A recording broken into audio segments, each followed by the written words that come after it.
We all have things that make us who we are, things that we consider integral to what shapes us as people. Maybe it's watching college football with your dad, a band you've been listening to since you were a teenager, or SpongeBob. Just SpongeBob. So, how the hell did a bus become the thing that I care so much about? Why do I spend my time reading books about the history of the DC Metro or barking about my opinions of our transit systems to anyone who will listen? Who gave me the idea that I could even turn this into a YouTube channel in the first place? I promise you, no one was asking me to, and I am certainly not an expert in any of this. Well, what I find so appealing about public transit is right in its name, public. If I may steal an idea from City Nerd, public transportation is an inherently democratic service. It is truly there for everyone, no matter who you are. It takes you where you want to go.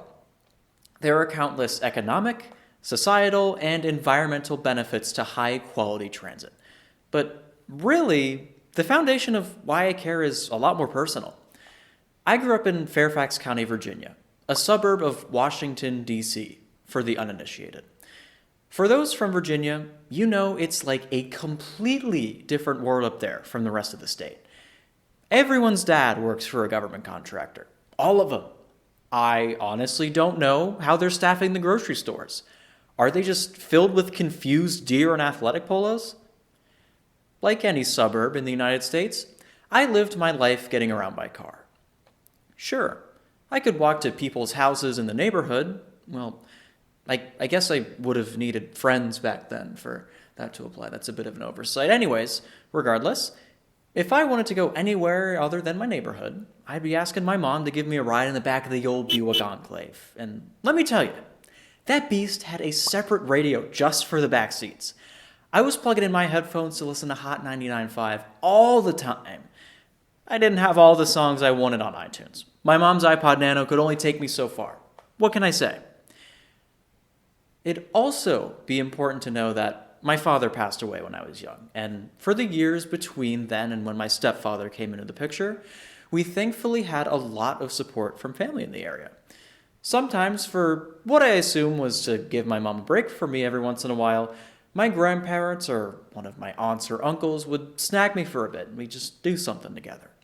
I'll also mention that through what was a massive instance of projection from my late father onto me, I had a lot of model trains growing up and would religiously watch Thomas the Tank Engine. Shocking, I know. So my uncle put two and two together, and one day he took me to see the DC Auto Show. Okay, I know that it doesn't sound like putting two and two together. We did go to a convention just to look at cars. I really like the big trucks, okay? Sue me. I was like 7. Anyways, the true formative moment here is how we got to the auto show. We took the metro. My first ever ride on public transportation. I went from Vienna Station to Mount Vernon Square, and it was mesmerizing. The closest I'd ever gone to this kind of thing before was playing on the old caboose parked in Clifton. The metro felt like some futuristic space-age novelty. The huge trains speeding between the highway, then underground, the grand cathedral-like stations, the little paper ticket you'd stick into the slot on the fare gate and then it'd shoot out on the other side. This was it. This was the best it was going to get. And then, whatever, I go back to living like an elementary schooler and I don't really think about it ever. I had too much Lego Star Wars to play. I'm sorry. Because frankly, I didn't know what transit could actually do. It was more like a roller coaster ride or tourist attraction than something I'd ever equate to getting driven around. The car was just normal. The metro was a novelty. So I kept it in the back of my mind as a passive interest of sorts. Never gave it a ton of thought, but it was still cool. Now, I start growing up a bit, and like any stereotypical middle then high schooler, I start thinking that I basically know everything there is to know about anything in the entire world. Clearly, at the weathered age of 14, I was seasoned with a mountain of wisdom, peppered with every life experience one could possibly have. I start forming kinda opinions of my own outside of things I'd hear my parents say. I vividly remember telling my 8th grade English teacher that America is only as strong as its middle class because I heard my stepdad say it. I have no idea what could have prompted me to say that in English class, considering there's no way I actually knew what I was talking about. Anyways, armed with a set of beliefs about as structurally sound as peanut butter, I came to the bold, heroic conclusion that Northern Virginia could solve all of its problems by building its roads better. More highways, bigger interchanges, more capacity for cars will put the kibosh on traffic. Why hadn't anyone thought of this? Why not just get rid of all the big traffic lights and intersections and make them interchanges? I genuinely thought the best way to get cars out of the Centerville High School parking lot at the end of the day was to build an overpass so people wouldn't have to make any left turns onto Union Mill Road. You couldn't pay someone for ideas this good. I was on another plane, another world. I ended up landing an internship at the end of my senior year at a civil engineering firm in the area that was working on a massive project to ram toll lanes through the middle of the highway. And I truly believed that it was going to solve everything forever and it was going to be amazing and perfect and have literally no downsides. Before you ask, no, I wasn't an engineer. I didn't take pre-calc until my senior year, and I still don't know my multiplication tables. There is no excuse for that last one. I just couldn't be bothered to learn what 6 times 7 was, and I still couldn't tell you off the top of my head what it is. Speaking of my senior year of high school, I was entrenched in the world of preparing for college.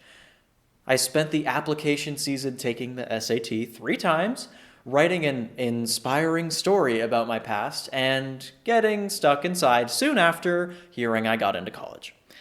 This global phenomenon, which I have been told is called COVID-19, was spreading its infectious love across the globe, providing gifts such as respiratory damage and fun time permanent sleep.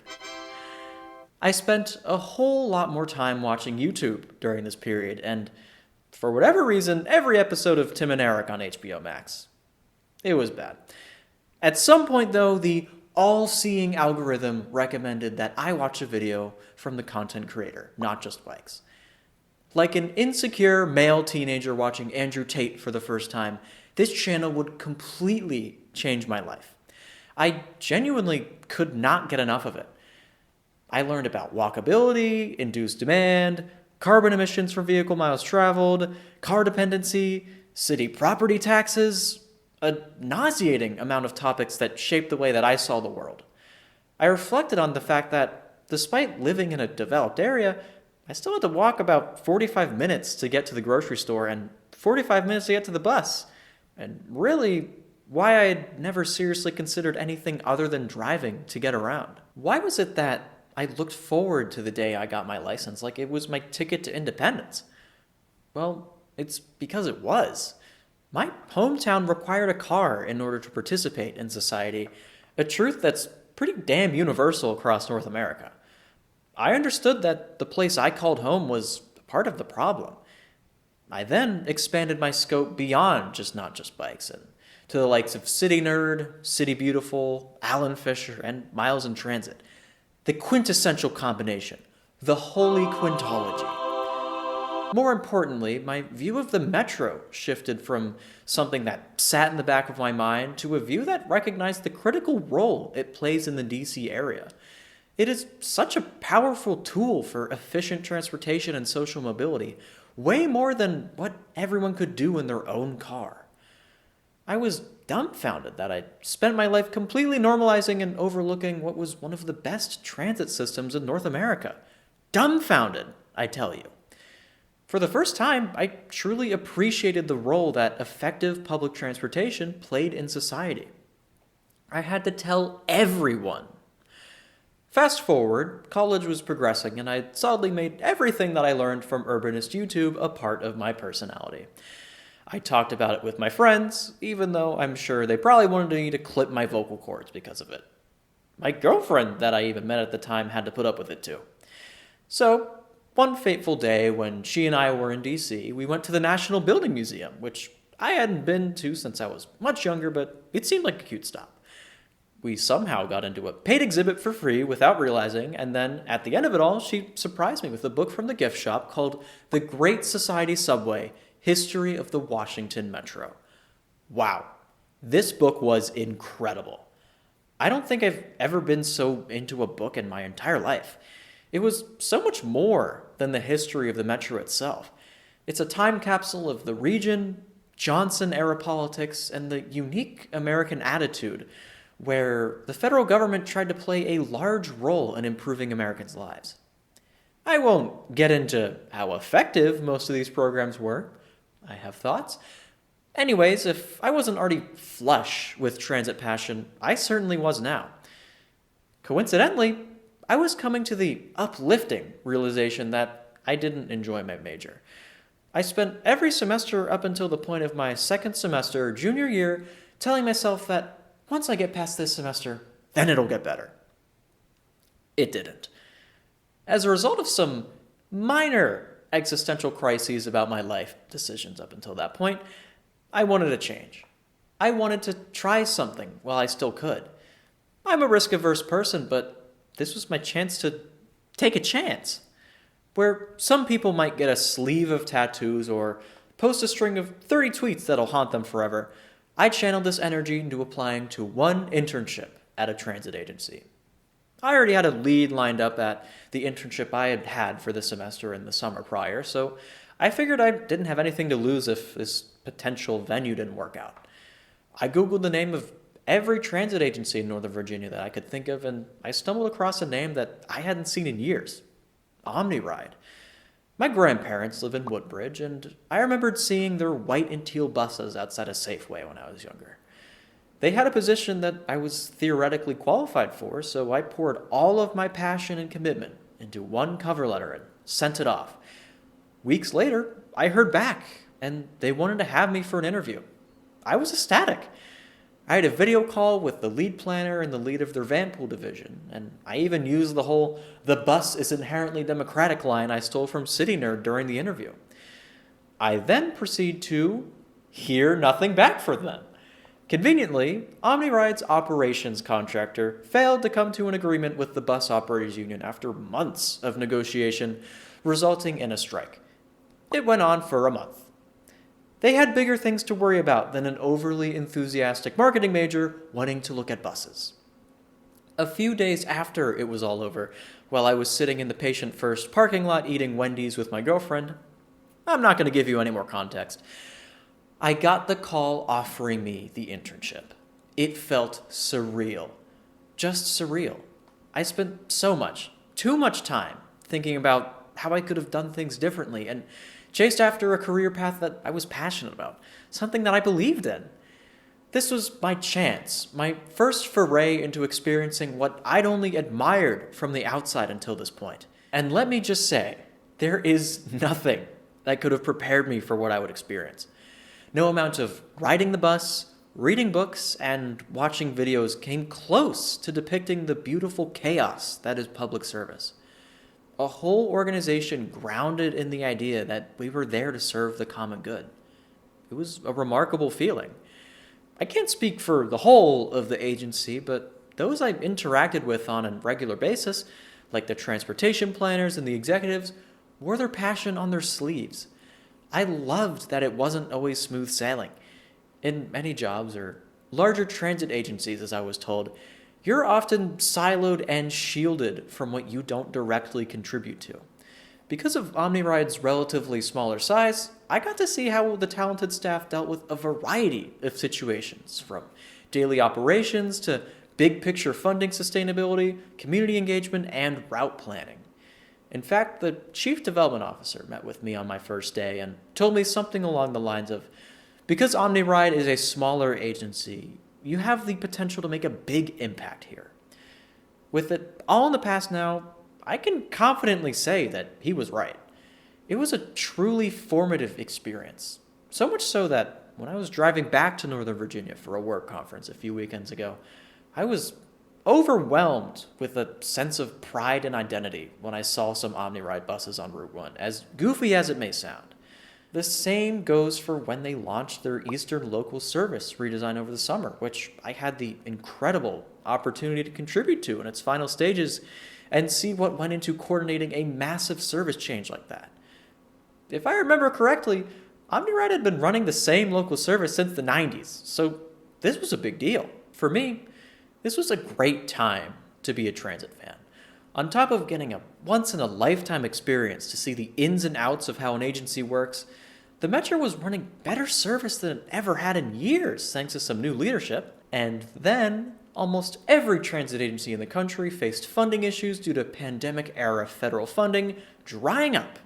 And unfortunately, many agencies are still reeling from this, hindering their ability to provide the service that they and their communities want. But the point is, I felt a deep sense of personal fulfillment from work for the first time in my life. And unfortunately, the public sector work seems to just be a constant ebb and flow of funding. Just look at public schools. It isn't even a partisan issue in the United States like transit is, and yet our elected officials still can't wrap their brains around paying teachers better than Buc-ee's employees. So here I am today. My days working for a transit agency are in the past, but I'm fortunate enough to work in a field serving many transit agencies and other government entities. But who gives a shit, right? Nice story. I'm glad you want to pledge your loyalty to the big, slow van that gets in front of me and stops my car when I'm driving. But why should you care about transit? This actually hits close to home for me, too. I, like many people, enjoy saving money. When I shop at Aldi, I am overwhelmed with a sense of self-righteousness, knowing that I was smart and saved money compared to like if I went to Publix or something. I will always pat myself on the back when I save more money than someone else. It's just at the core of who I am. Cars, however, are heinously expensive. Money Geek says that, as of last July, the average price of a new vehicle in the US was more than $48,000. That's up more than $10,000 from just 2018. God damn! And it's either illegal or strongly ill-advised to drive that car without insurance, which will be about another $1,700 every year on average, according to NerdWallet.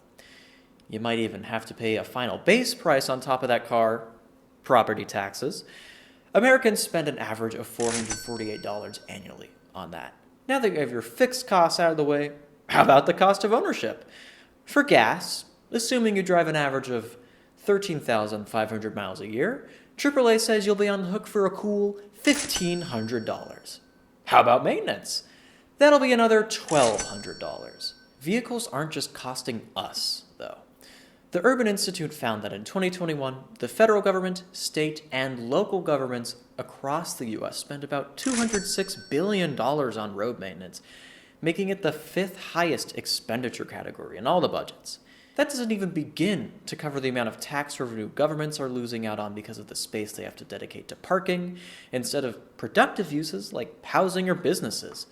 Sure, some cities may charge for parking, but I sincerely doubt that'll make up the difference. On top of that, the amount we drive is costing us our health, too. Streets Blog USA reported that the largest source of carbon emissions in the United States is transportation, due in no small part to how carbon-intensive private vehicles are.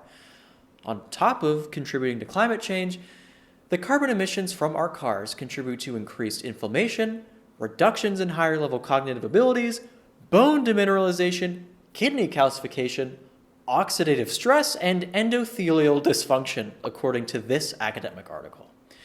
To top it all off, the National Safety Council says that cars are the most dangerous form of transportation, bar none, with about 1 in 7 of all preventable injury-related deaths being caused by them. And while this isn't as big of a deal as everything else I just mentioned, sitting in traffic sucks. There's no other way to put it. CNBC reports that Americans lost 42 hours of their lives last year just sitting in traffic. Imagine how many quilts you could knit in that time. At least 3, right? Like, I would be that guy on the metro knitting a whole quilt if it meant I got a week of my life back. Does it mean that I hate cars? No. Does it mean that you're a bad person for driving one? Not at all. The ways we have to get around are just tools in a toolbox, and sometimes a car is the right tool for the job. Okay, I stole that from City Nerd too. But High-quality public transportation has the potential to be a legitimate alternative for those of us who don't want to put up with all the costs and risks associated with owning and driving a car. It is truly amazing that whenever I wanted to go to DC, I didn't have to worry about paying for gas to drive downtown, be on the edge of my seat and alert for the billion things going on around you once I am driving downtown, and then finally paying some outrageous amount of money to park underground for a few hours. All I had to do was put a few bucks on my SmartTrip card and I'd be on my way in peace. I could just put in my headphones and watch the world go by. This can be an option for those who want it. The rest of the world has been doing it for decades. Public transportation clearly means a lot to me. I don't expect you to get all sweaty about it like I do. But there are real, tangible benefits that will help all of society if we give public transportation the investment it deserves. Whether we're talking about a small suburban agency in Northern Virginia or the biggest subway system in the country, all transit systems deserve investment. In turn, those systems will invest in you and your community by saving you time, money, and maybe your life. Wait, actually, no. Cut the video. Tesla tunnels. I forgot we solved all this stuff 2 years ago. Let me know your thoughts in the comments, and I'll see you in the next video.